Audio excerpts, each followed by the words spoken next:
Olá, sejam todos muito bem-vindos ao Old Pulse.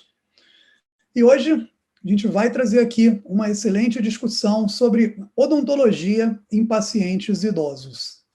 A gente sabe que é muito frequente, né, em rodas de discussão, em conversas de proprietários e tudo mais, uma discussão sobre a questão dos pacientes mais idosos perderem os dentes. Mas nós, como médicos veterinários, temos um papel fundamental em mudar esse paradigma, de maneira que, quando as pessoas estão pensando que é normal animais idosos perderem os dentes, nós dizemos que até pode ser frequente, por conta da falta de cuidados caseiros, por conta da falta de prevenção, por conta da falta de orientação. Então, acaba tornando isso uma coisa frequente entre os animais idosos, mas normal, jamais.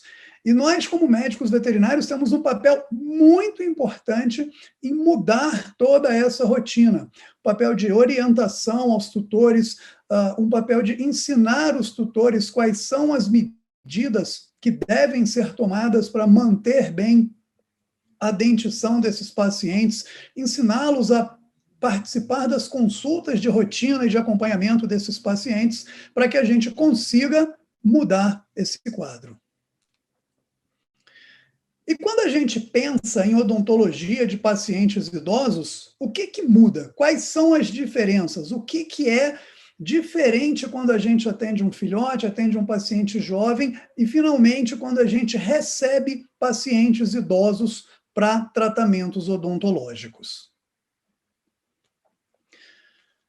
O primeiro ponto de mudança é que esses pacientes, em sua grande maioria, geralmente têm pelo menos alguma alteração importante sistêmica associada, ou às vezes vários probleminhas. Então, é o paciente que é cardiopata, o paciente que é nefropata, o paciente que é diabético, ou seja, esse paciente, geralmente, ele já traz alguma comorbidade mais importante junto, ou ele tem um pequeno conjunto de alterações sistêmicas que vem junto, e isso tudo faz com que nós tenhamos um papel muito importante na avaliação pré-operatória desse paciente e na maneira como a gente vai conduzir o tratamento odontológico nesses pacientes.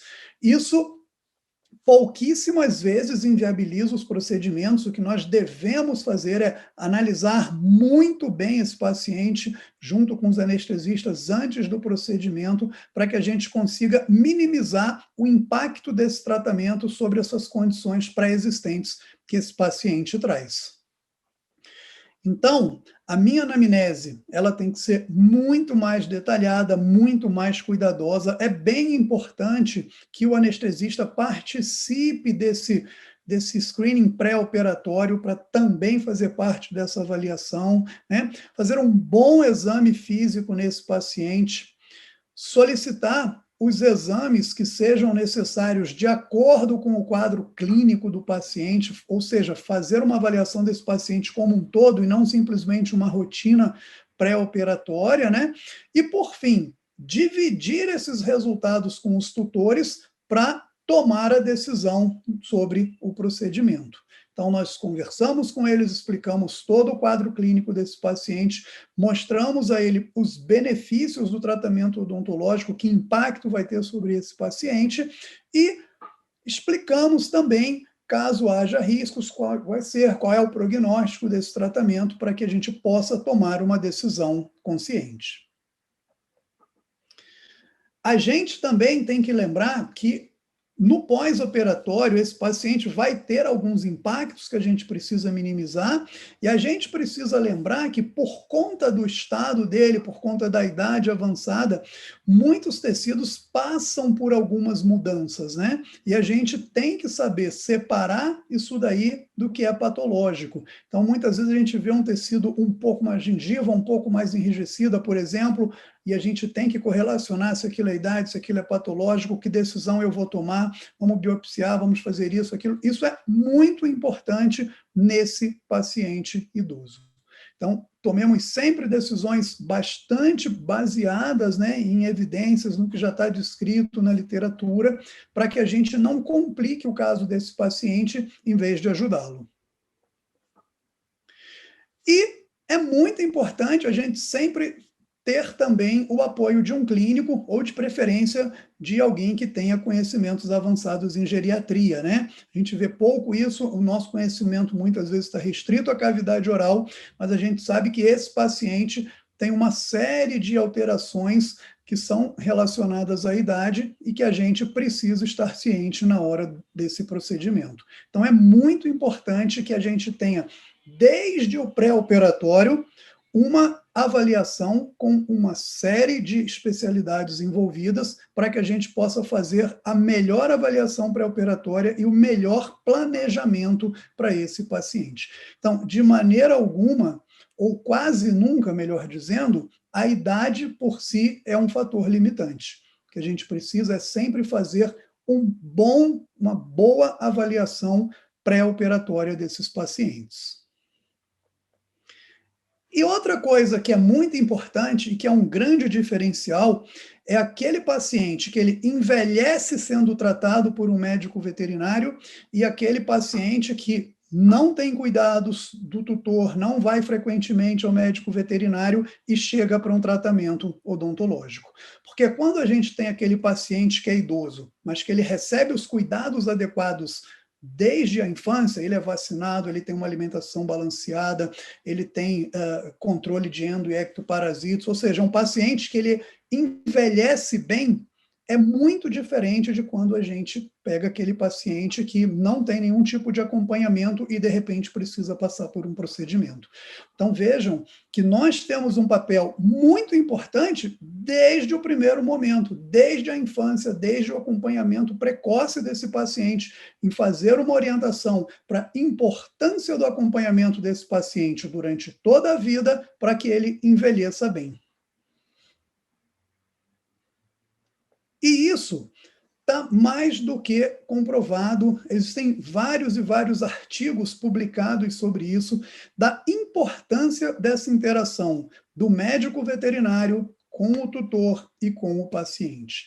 Isso é fundamental. Eu trago aqui para destacar esse artigo, que é um artigo bastante interessante, bastante curioso, né? Que ele correlaciona a interação do médico veterinário com o tutor e com o paciente, a aceitação das indicações do médico veterinário para procedimentos cirúrgicos e odontológicos, né? Porque lembrem-se, odontologia é cirurgia. Pessoa que se gradua em odontologia, ela recebe o título de cirurgião dentista.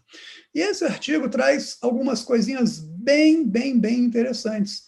Então, ele avaliou que, num primeiro momento, quando eles começaram a aplicar os questionários para ver isso, eles viram que 30% apenas dos proprietários, eles aderiam às recomendações para tratamento cirúrgico e odontológico dos médicos veterinários.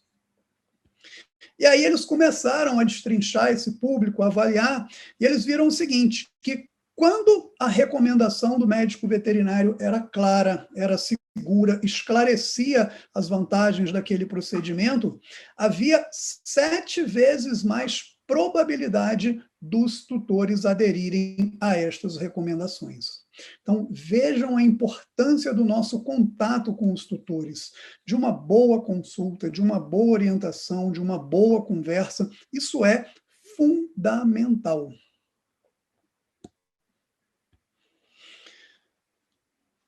E, claro, a melhor saúde oral vai refletir em melhor saúde sistêmica. A gente sabe que todas essas bactérias que vivem na boca, elas têm uma facilidade muito grande de se espalharem pelo organismo e de causarem lesões importantes, lesões graves nos nossos pacientes. Então, se eu consigo manter bem a boca, se a gente consegue manter a cavidade oral saudável, isso vai ter um reflexo incrível na saúde sistêmica dos nossos pacientes. Isso também já é um consenso na literatura, isso já está extremamente bem detalhado na literatura, a gente não precisa se esforçar para buscar indicações claras desse tipo de atitude.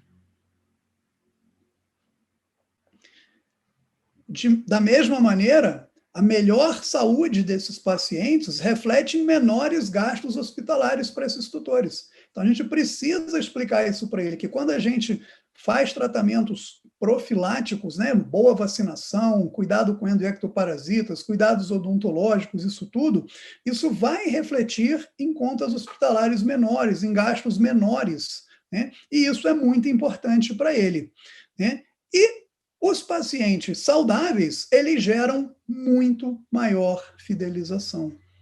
Olha, o doutor fulano trata do meu cachorro, do meu gato, ele é super saudável, ele não tem nada. A gente faz acompanhamento, a gente segue com isso, com tudo, e isso faz com que esse paciente esteja sempre ligado à sua clínica, porque você está mantendo o bem maior, que é a saúde do melhor amigo dele. Então, é fundamental que a gente traga esses 3 conceitos para o nosso dia a dia, que a gente tenha boas conversas com o proprietário, que a gente consiga sempre pontuar com ele.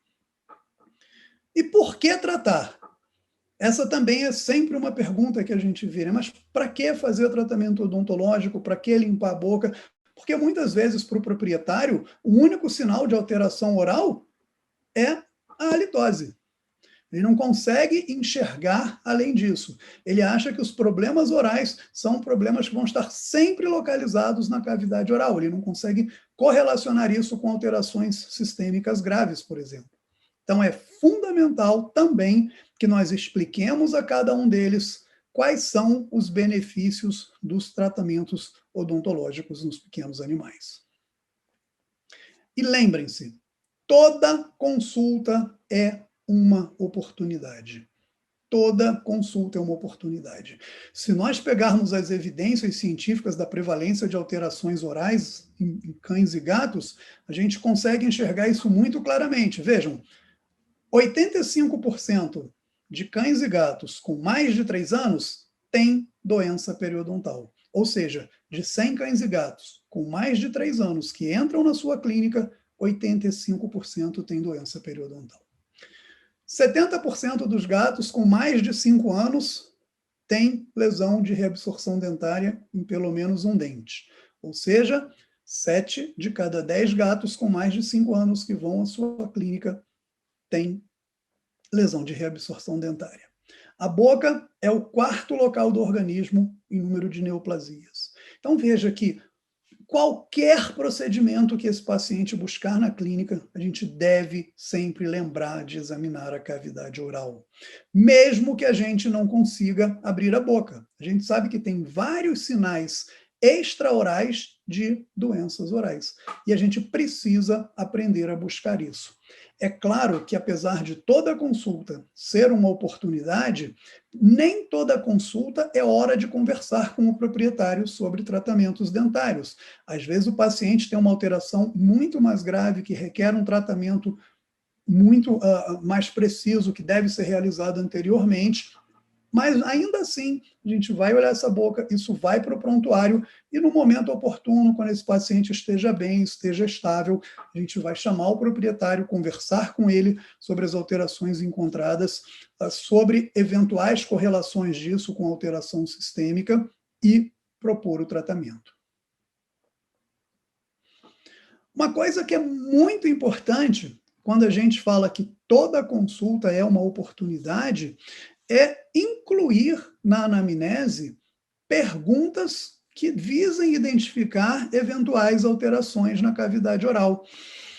Muitas vezes, na anamnese, a gente não faz perguntas relacionadas à odontologia, né? Ou à cavidade oral como um todo.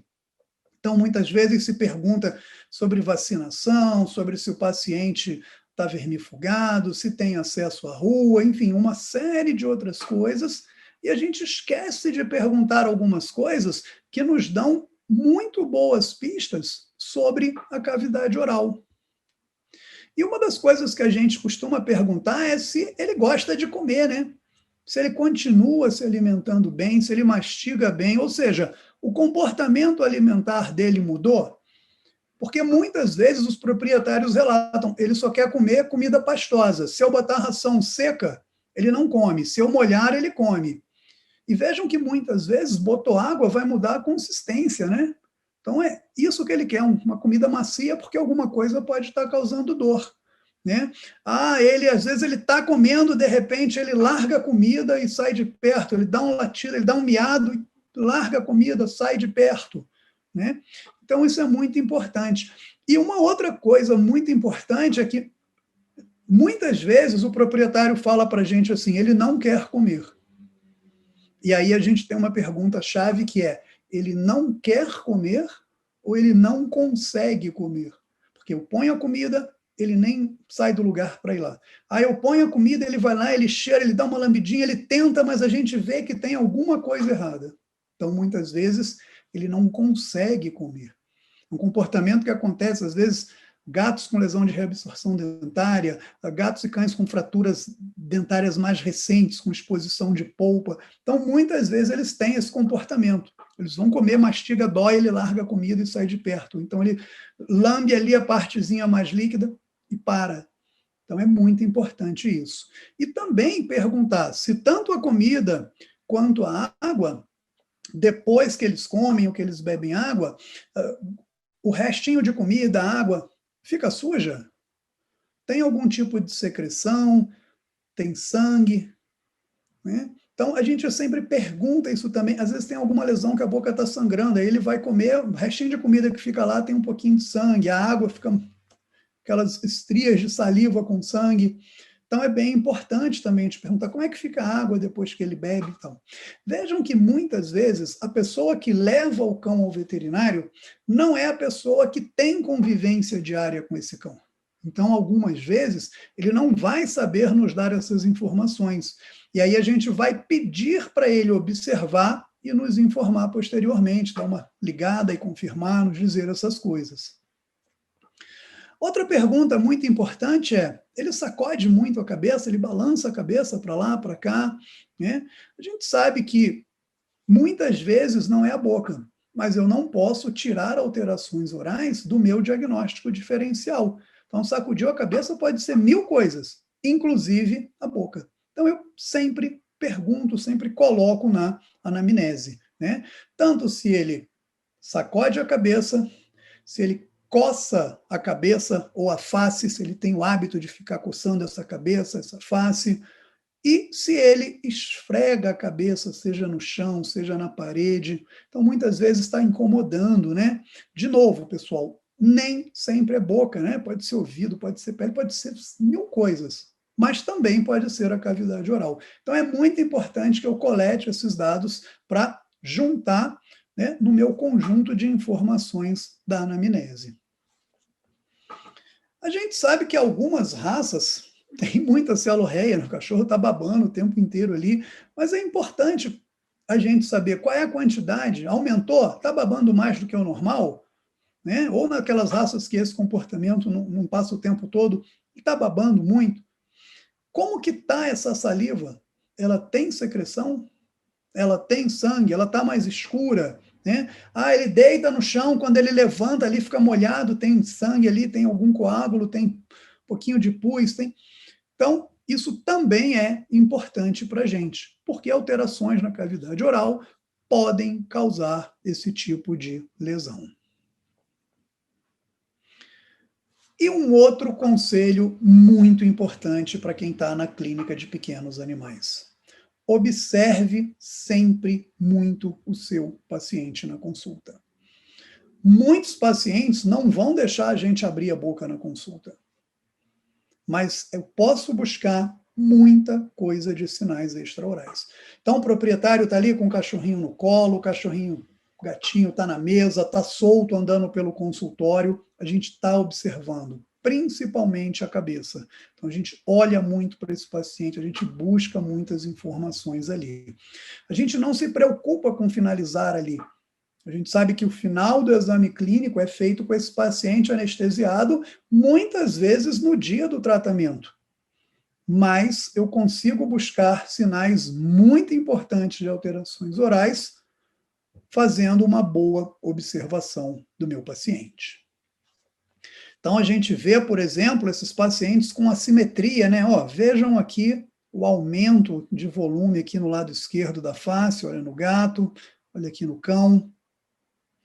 Então, quando eu vejo esse tipo de alteração, eu sempre vou pensar também em alterações orais.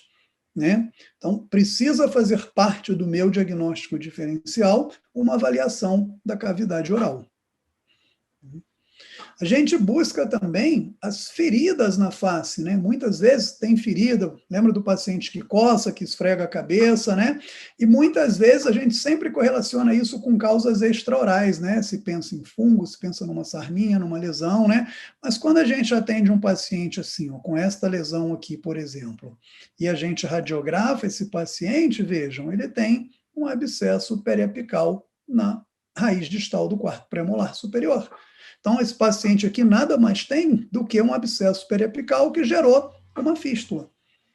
Então, muitas vezes, como eu já disse anteriormente, olha, nem abri a boca do paciente. Tem uma lesão extraoral que me chamou a atenção para a necessidade de um exame oral. E aí sim, a gente consegue fechar o bom diagnóstico. Cuidado, pacientes com corrimentos nasais, sobretudo corrimento nasal unilateral. Muitas vezes, vejam, o paciente tem um corrimento nasal unilateral, e quando você vai examinar a boca, o que esse paciente tem? Essa lesão aqui, que a gente chama, perdão, de uma comunicação buco-nasal. Vejam que aqui eu não estou usando o termo fístula, porque aqui eu não tive uma lesão que causou um abscesso, que causou um trajeto, não. Esse paciente tem uma maloclusão, o canino inferior dele está fora do lugar e está batendo no palato duro aqui, ó. E causou essa lesão que gerou essa comunicação oronasal. Ou seja, aquele monte de bactérias que vive na boca tem o tempo inteiro acesso à cavidade nasal. E geralmente, qual é a queixa desse proprietário? Eu dou antibiótico para. Quando eu suspendo o antibiótico, a lesão volta, o corrimento volta, né? Porque o tempo inteiro isso está aí. Então, o que a gente vai precisar fazer? Resolver esse problema, seja por ortodontia, seja fazendo uma amputação de coroa clínica, seja extraindo um dente, mas se a gente não remover a causa, eu não vou conseguir resolver esse problema. E claro, se o paciente deixar, vamos aproveitar e abrir a boca também. Além do exame extraoral, consigo fazer um exame intraoral inicial, não definitivo, porque o definitivo só com esse paciente anestesiado, né? E aí, lembrem-se daqueles dados que nós falamos, olha, 85% de cães e gatos com mais de 3 anos têm doença periodontal. E o que é essa doença periodontal que tanto a gente fala, que tanto a gente ouve falar? O tempo inteiro a gente fala de doença periodontal, pério, né? Existem vários conceitos de doença periodontal.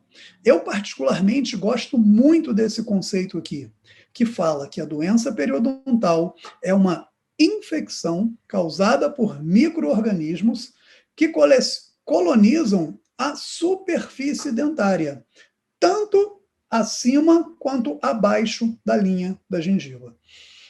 Então, esse é um conceito que me agrada muito, porque eu acho que ele é muito amplo, ele é muito completo, ele abrange todos os aspectos importantes da doença periodontal.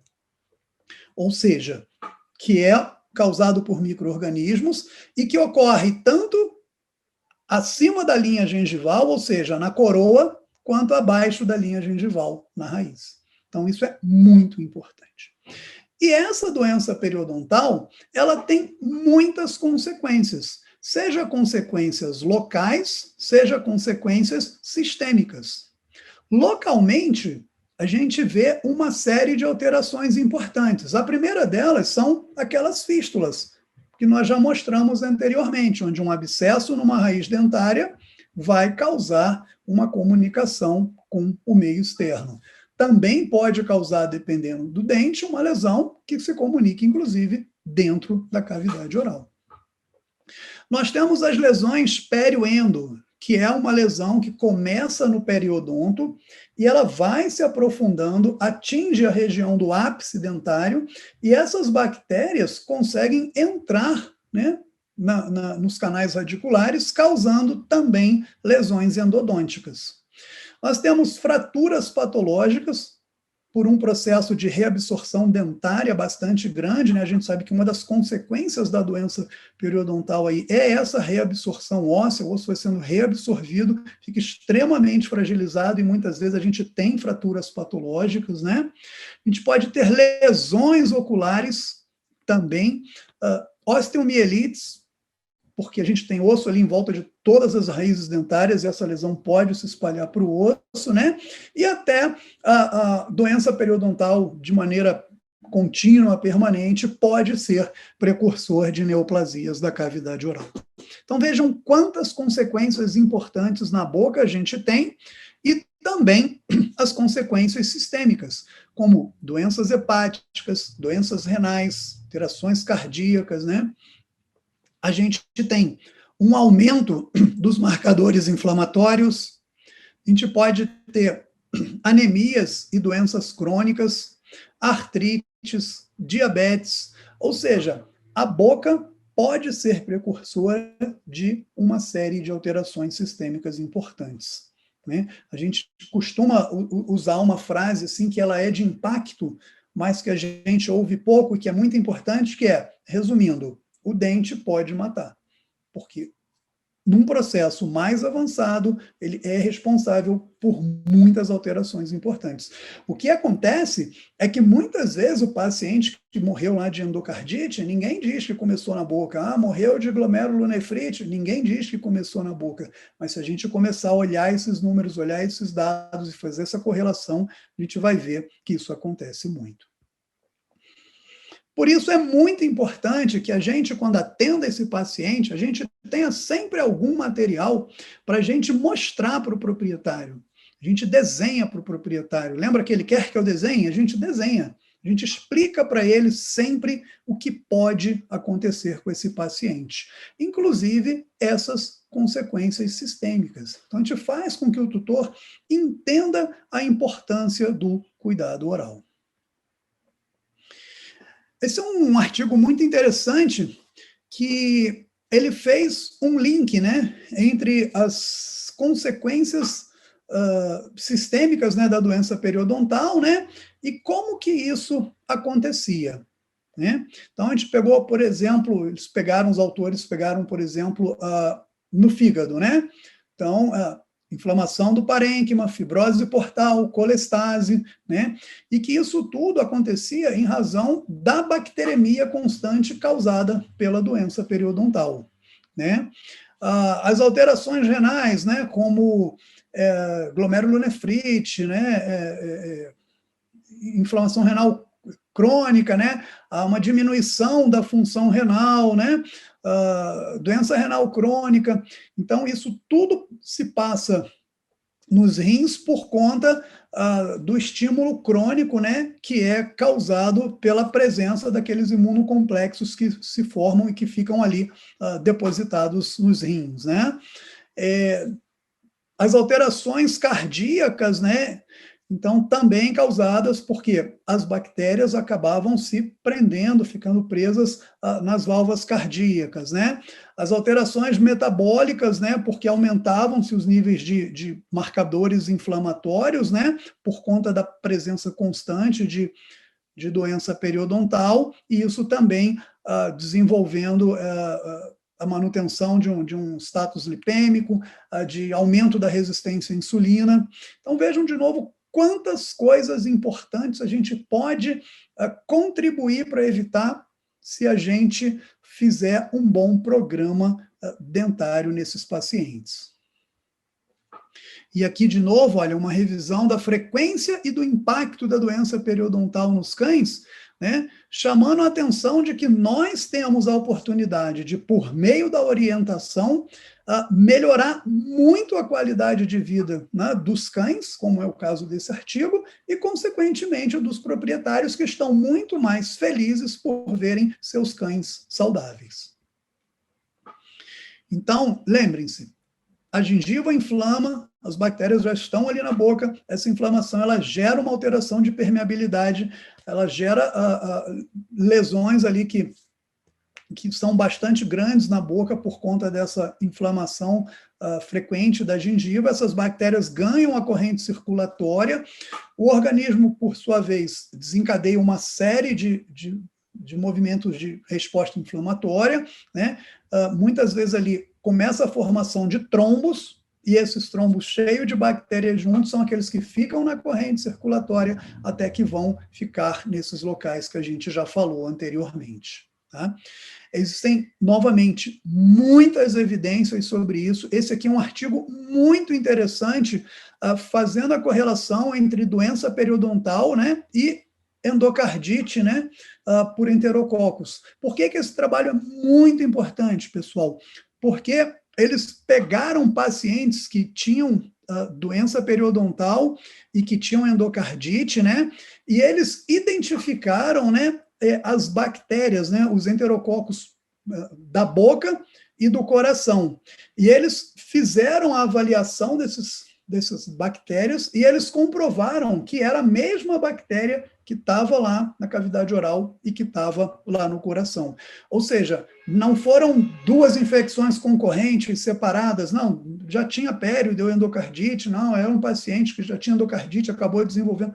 Não, eles conseguiram comprovar essa correlação aí.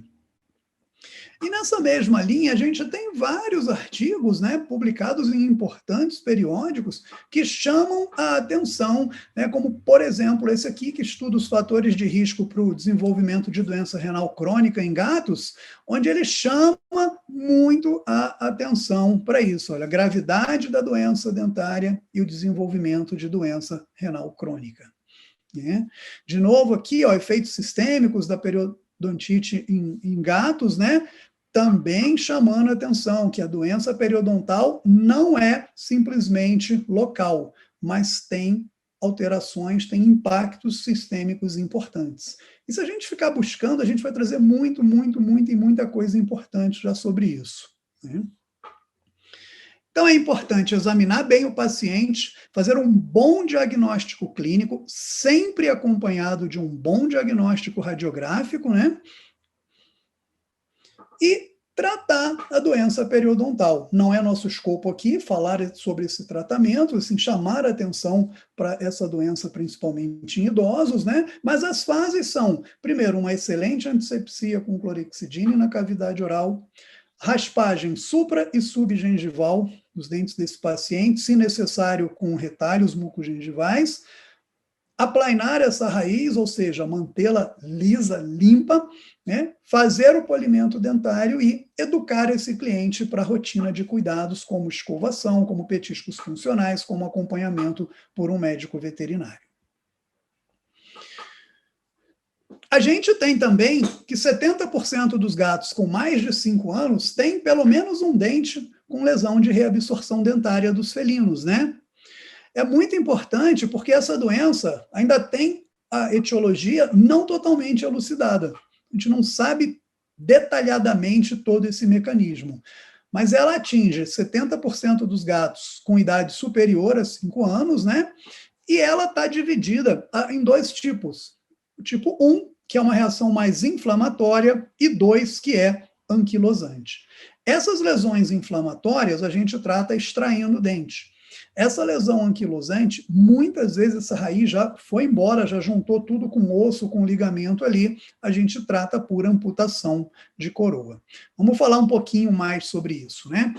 Então, primeira coisa, diagnóstico de lesão de reabsorção dentária, ele pode ser feito clinicamente. A gente passa ali uma sonda, um explorador ali, principalmente no colo dentário, e a gente vê que muitas vezes isso entra numa cavidade ali, o paciente treme a mandíbula, né, num comportamento que é conhecido como shattering, mas a gente deve sempre fazer o diagnóstico radiográfico. Inclusive, é um consenso já bem estabelecido que quando a gente encontra lesão de reabsorção dentária em um dente, a gente deve radiografar toda a boca desse paciente. A lesão do tipo 1, como eu falei para vocês, ela é marcadamente inflamatória. A gente vê que o dente fica com umas cavidades, olha, com reabsorções bastante marcadas, mas as raízes, o ligamento periodontal, tudo está mantido aqui. Então, o que a gente faz é extrair esse dente.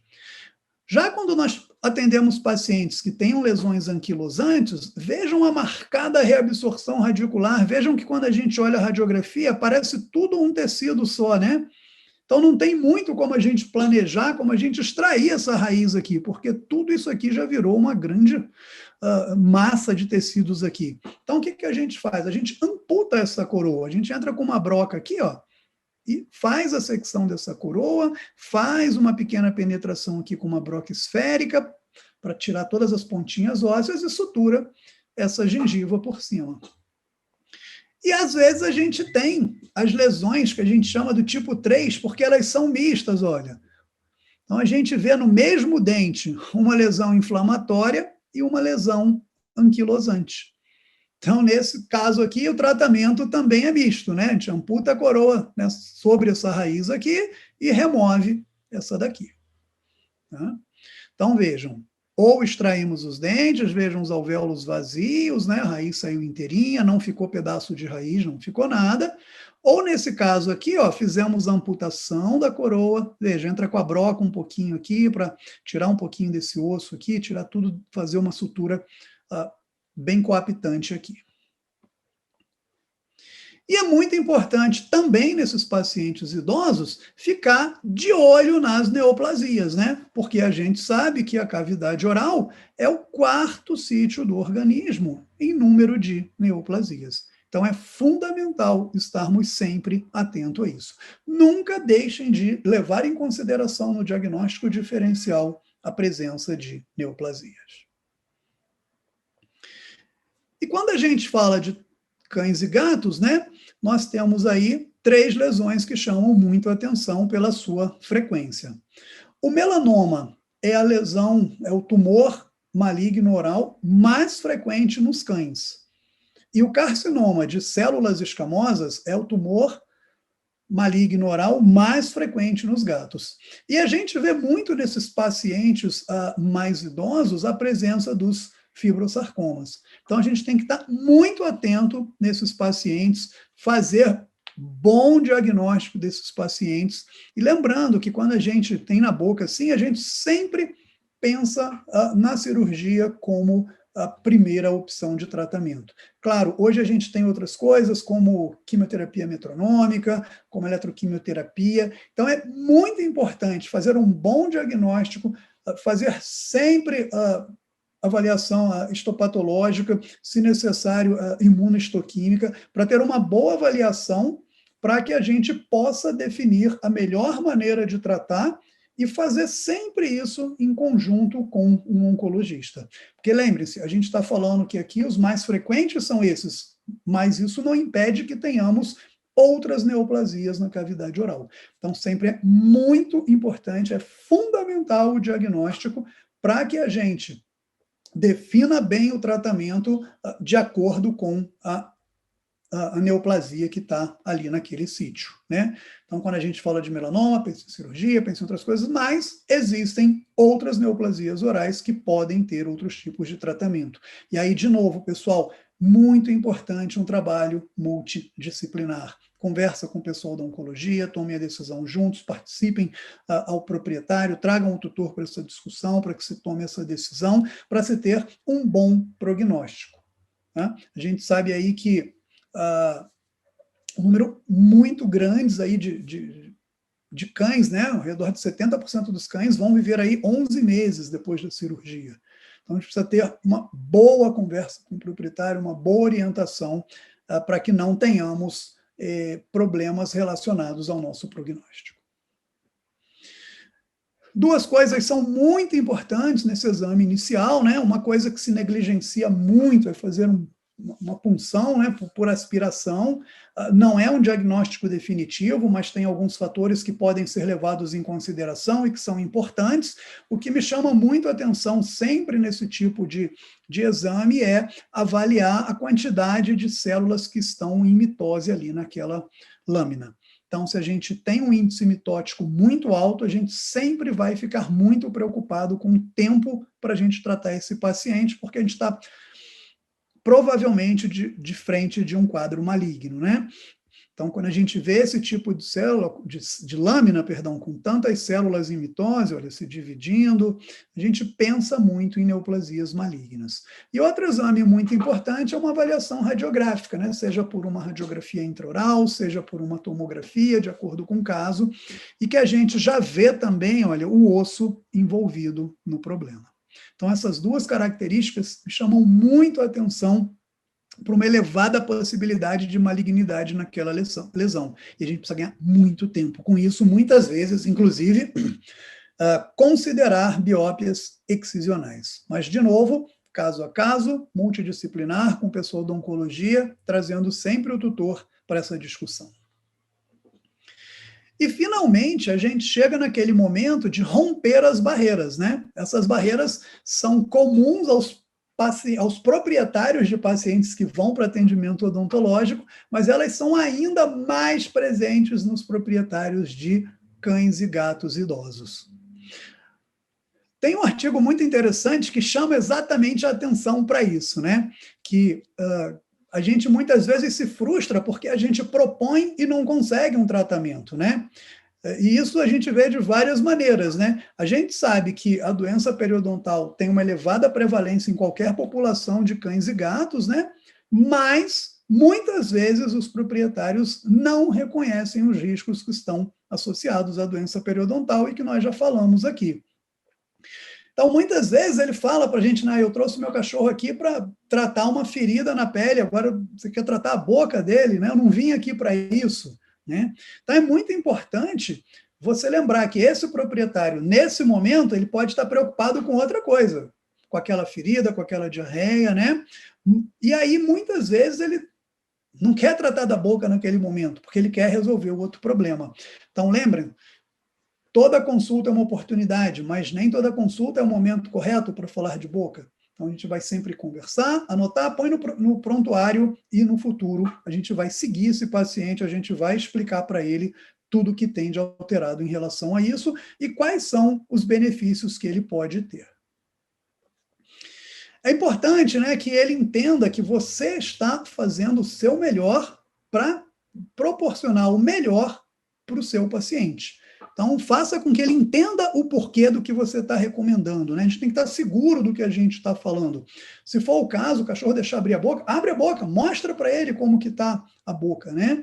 E sempre explica para ele quais são os benefícios disso daí, qual é o valor desse tratamento. E a gente aqui não está falando de custo, a gente está falando de valor. Quais são os benefícios que isso vai proporcionar para o cão ou para o gato dele.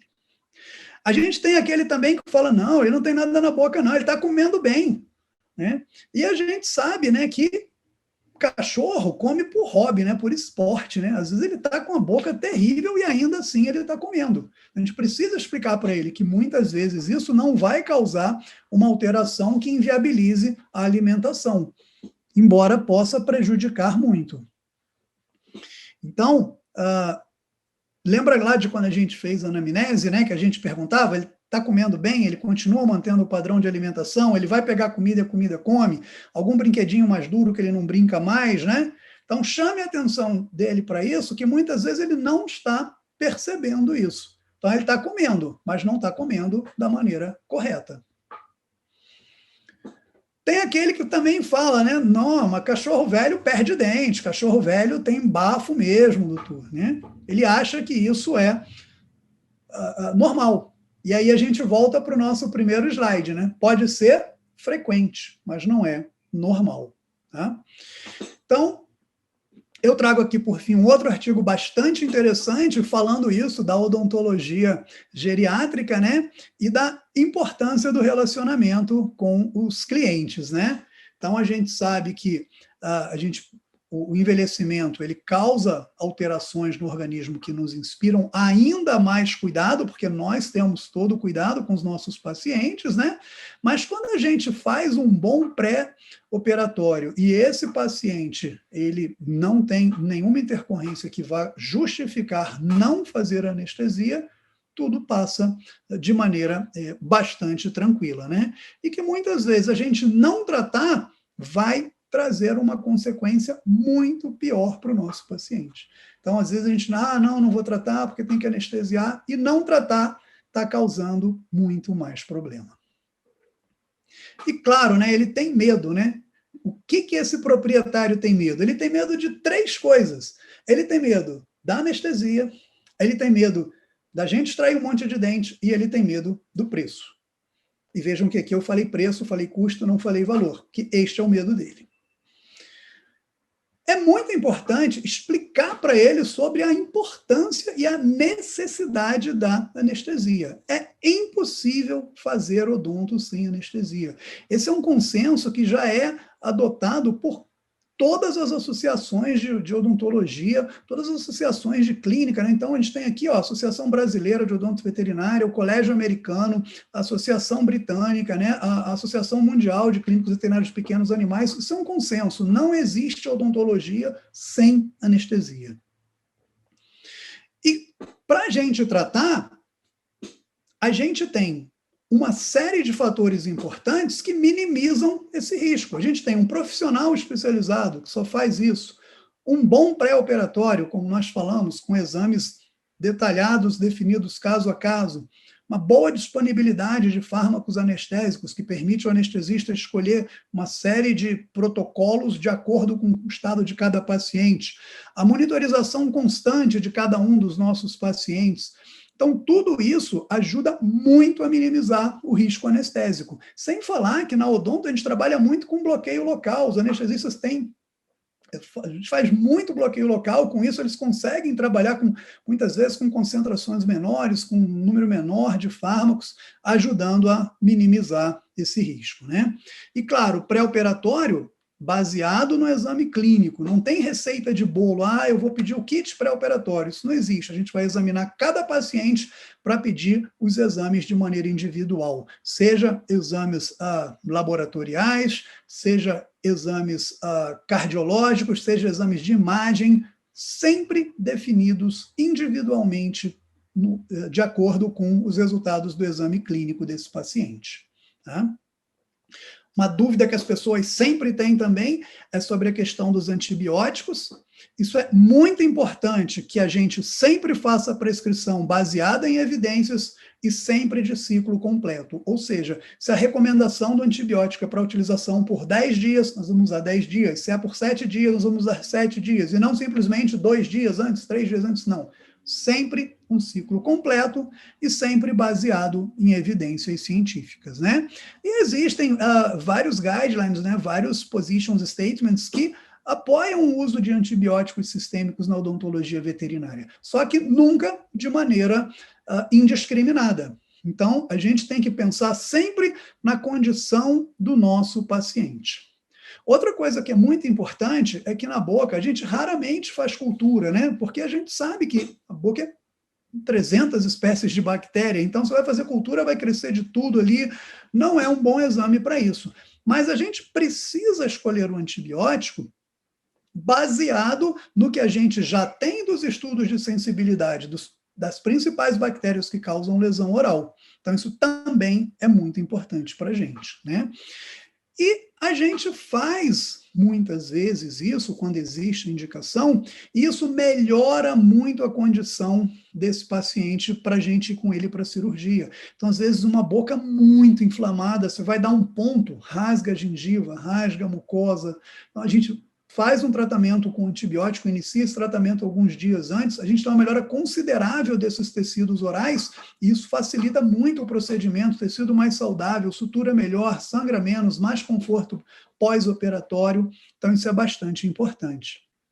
Então, quando nós temos infecção oral grave, quando nós temos pacientes imunossuprimidos ou com doenças subjacentes, pacientes com doença hepática, renal ou cardíaca grave, esses pacientes eles se beneficiam muito da gente começar antes o tratamento com antibióticos.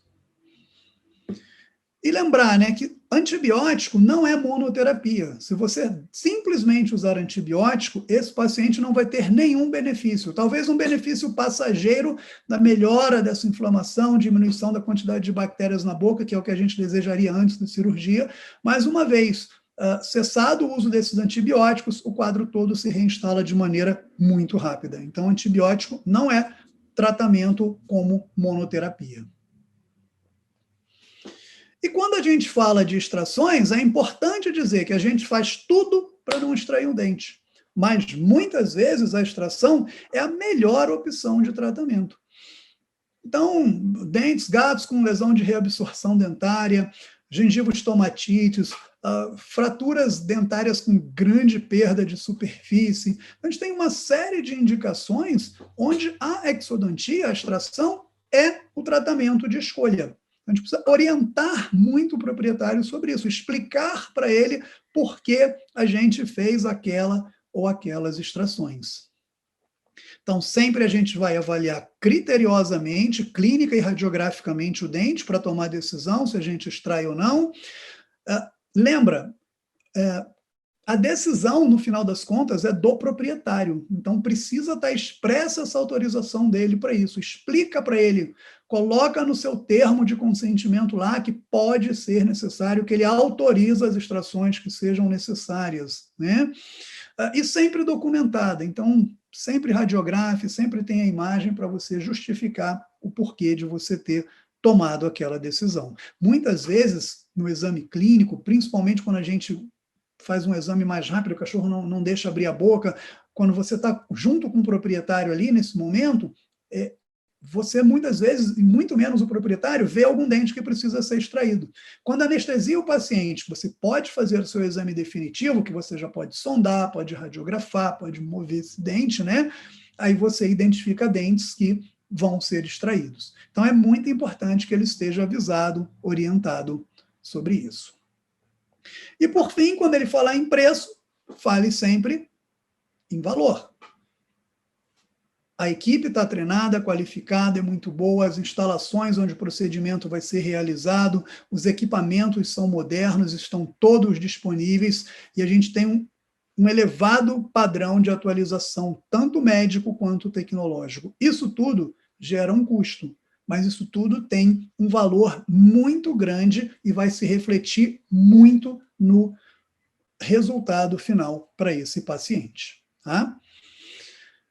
Bom, finalizando, queria mais uma vez agradecer a presença de todos e lembrar e convidá-los, né? Em 2022, o maior evento veterinário do mundo, que é o Congresso Veterinário de León, vai ter sua primeira edição brasileira. Então, esperamos todo mundo no Rio de Janeiro, no Rio Centro. Vejam todos os detalhes, a programação, tudo aqui. É só apontar seu telefone aí para esse QR Code. Muito obrigado a todos. Mais uma vez, me despeço aqui, deixando meu site à disposição. Por aí vocês podem encontrar meu e-mail, meus contatos, minhas redes sociais todas. E espero que breve estejamos todos juntos novamente.